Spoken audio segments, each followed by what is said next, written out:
Hello student, welcome to सरल classes. इस video में हम करेंगे कक्षा 12वीं के फिजिक्स के अध्याय 7 प्रश्न बैंक का सॉल्यूशन। यहाँ पर आप देख सकते हैं कि जो अध्याय 7 है इसका नाम है प्रत्यावर्ती धारा। प्रत्यावर्ती धारा के जो ऑब्जेक्टिव क्वेश्चंस हैं उनको हम इस वीडियो में सॉल्व करने वाले हैं। चलिए शुरुआत करते हैं। सबसे पहला आप यहाँ देख सकते हैं हमारे सामने जो प्रश्न है वो है रिक्त स्थानों की पूर्ति कीजिए। हमें यहाँ पर कुछ रिक्त स्थान दे रखे हैं, उनकी हमें पूर्ति करना है। पहला है यहाँ पर कि एलसी परिपथ में धारा और विभवांतर के मध्य कलांतर होता है। कितने का कलांतर होता है हम यहाँ पर एलसी परिपथ में? तो देखिए, जो एलसी परिपथ होता है यानी कि एल का मतलब होता है प्रेरक कुंडली और सी का मतलब होता है धारिता। तो इस वाले परिपथ में जो धारा है और जो विभवांतर है ये एक दूसरे के लंबवत होते हैं, यानी कि इन दोनों के मध्य जो कलांतर होता है वो कलांतर होता है π/2 का। यहाँ हम क्या लिख देंगे? π/2 इनका कलांतर यहाँ लिख देंगे। उसके बाद दूसरा है यहाँ पर किसी प्रत्यावर्ती धारा परिपथ में शिखर मान I0 है ना। किस शिखर मान क्या है? I0 या I0 बोलते हैं। और आभासी मान IRMS में संबंध क्या है ये हमें बताना है। तो देखिए, हम इसका जो संबंध है वो इस प्रकार से लिखते हैं। हम ये लिखते हैं IRMS बराबर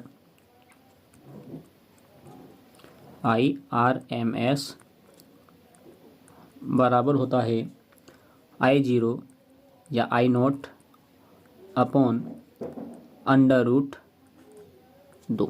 तो ये इसका यहाँ पर संबंध होता है धारा और धारा के शिखरमान और इनके वर्गमाध्य मूलमान यानी कि आभासी मान में।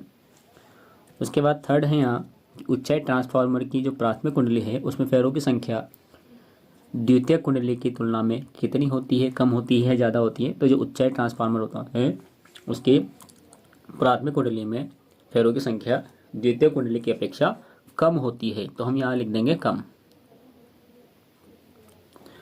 फोर्थ नंबर पे हम यह पूछा है यहाँ पर कि प्रत्यावर्ती धारा मापने के उपकरण प्रभाव पर आधारित होते हैं। तो यहाँ पर ये रिक्त स्थान यही है कि मापने के उपकरण खाली स्थान प्रभाव पर आधारित होते हैं। तो ये आधारित होते हैं धारा के ऊष्मीय प्रभाव पर। कौन सा प्रभाव है ये धारा का ऊष्मीय प्रभाव है।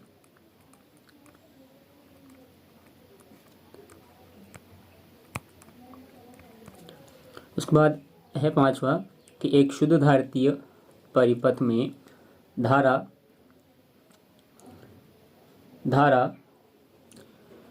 विद्युत वाहक बल से, यहाँ पर क्या लिखा है? विद्युत वाहक बल है पहले से ही,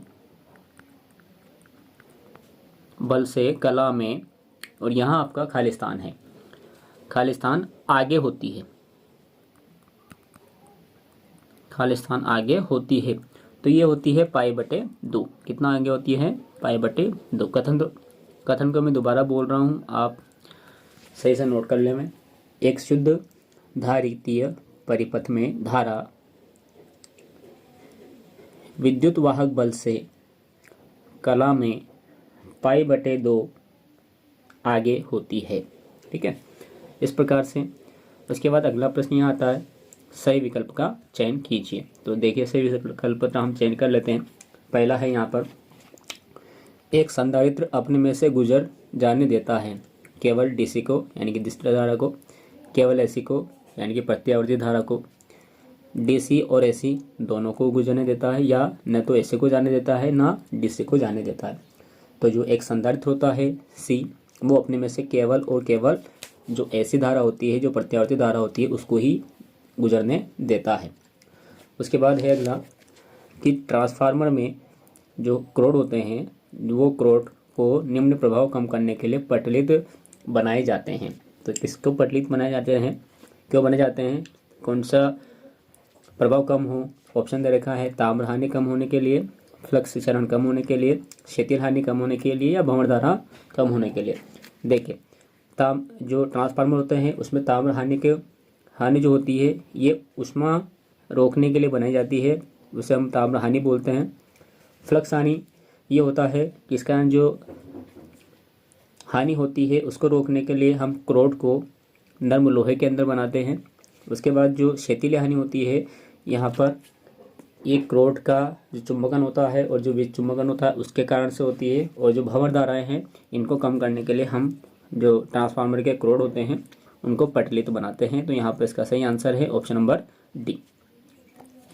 उसके बाद अगला प्रश्न है यहाँ पर कि यांत्रिक ऊर्जा को विद्युत ऊर्जा में बदलने की युक्ति क्या है ना। यांत्रिक ऊर्जा को विद्युत ऊर्जा में बदलना है तो उसके लिए युक्ति क्या है। ऑप्शन दे रखे हैं, डीसी मोटर है, एसी जनरेटर है, ट्रांसफार्मर है या चौक कुंडली है। तो देखिए जो एसी जनरेटर होता है वो यांत्रिक ऊर्जा को विद्युत ऊर्जा में चेंज करता है, इसलिए option number B is the right option.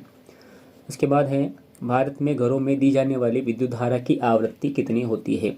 Option दे रखे हैं 40 हर्ट्ज, 50 हर्ट्ज, 60 हर्ट्ज या 100 हर्ट्ज। तो देखिए जो घरों में हमें धारा मिलती है उसकी जो आवृत्ति होती है वो होती है 50 हर्ट्ज। कितनी होती है? 50 हर्ट्ज होती है। उसका ऑप्शन नंबर बी सही है। उसके बाद यहाँ प्रश्न आते हैं, एक वाक्य में उत्तर दीजिए। क्या आते हैं? एक वाक्य में उत्तर दीजिए। पहला है किसी प्रत्यावर्ती धारा का शिखर मान I0 है। ये I और जो 0 लिखा है ये 0 चरणों में रहता है, इस प्रकार से I और यहाँ 0 का शिखर मान है। एक पूर्ण चक्र में क्या है? एक पूर्ण चक्र में इसका औसत मान कितना होता है। तो देखिए जब पूर्ण चक्र होता है तो उस समय यहाँ पर इसका जो औसत मान है वो 0 होता है। कितना होता है? 0 होता है। उसके बाद है प्रतिघात का ऐसा ही मात्रक क्या होता है। तो देखिए जो प्रतिरोध होता है, जो प्रतिघात होता है और जो प्रतिबाधा होती है उन सबका जो ऐसा मात्रक है वो ओम होता है। तो हम यहाँ ओम लिख देंगे। उसके बाद थर्ड है यहाँ वाटहीन धारा से क्या तात्पर्य है। तो वाटहीन धारा हम उसको कहते हैं जब किसी प्रत्यावर्ती परिपथ में जो बहने वाली धारा है, तो बहने वाली धारा के उस घटक को वाटहीन धारा हम कहते हैं जिसके कारण परिपथ में प्रति चक्र औसत शक्ति 0 हो जाती है। मैं इसकी डेफिनेशन बोल रहा हूँ क्या होती है। तो किसी ऐसे परिपथ में बहने वाली धारा के उस घटक को वाटहीन धारा कहते हैं जिसके कारण परिपथ में प्रति चक्र औसत शक्ति 0 होती है।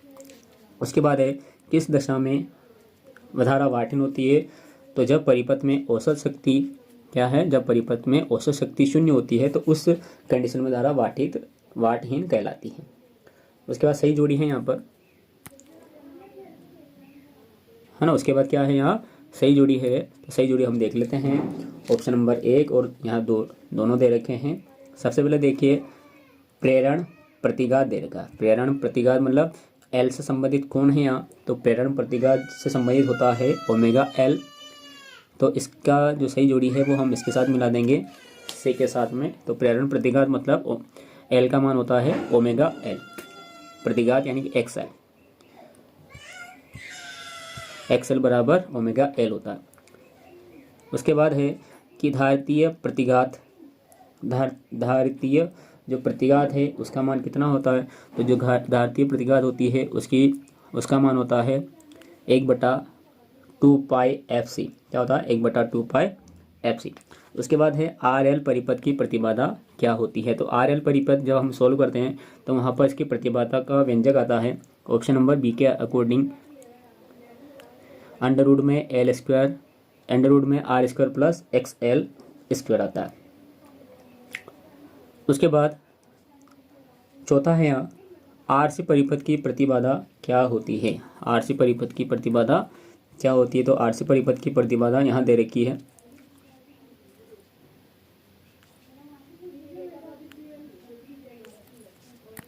तो हम इस चौथे का जो मिलान है वो इस E के साथ में कर देंगे। चौथे का मिलान कहाँ करना हमें? इस E के साथ में कर देना है। और जो लास्ट बचा हुआ है हमारे पास, क्या बचा है? हमारे पास बचा है कि LCR परिपथ की प्रतिबाधा कितनी होती है। तो यहाँ पर तीनों हमें जोड़ना पड़ता है, L भी जोड़ना पड़ता है, C भी जोड़ना पड़ता है और R भी जोड़ना पड़ता है। तो यहाँ पर इसकी जो प्रतिबाधा आएगी वो आ जाएगी ऑप्शन नंबर ए में इसका मान दे रखा है। तो हम इसका जो मिलान है वो यहाँ पर इसके साथ कर देंगे। तो इस प्रकार से इसके सारे ऑब्जेक्टिव यहाँ पर कंप्लीट हो जाते हैं।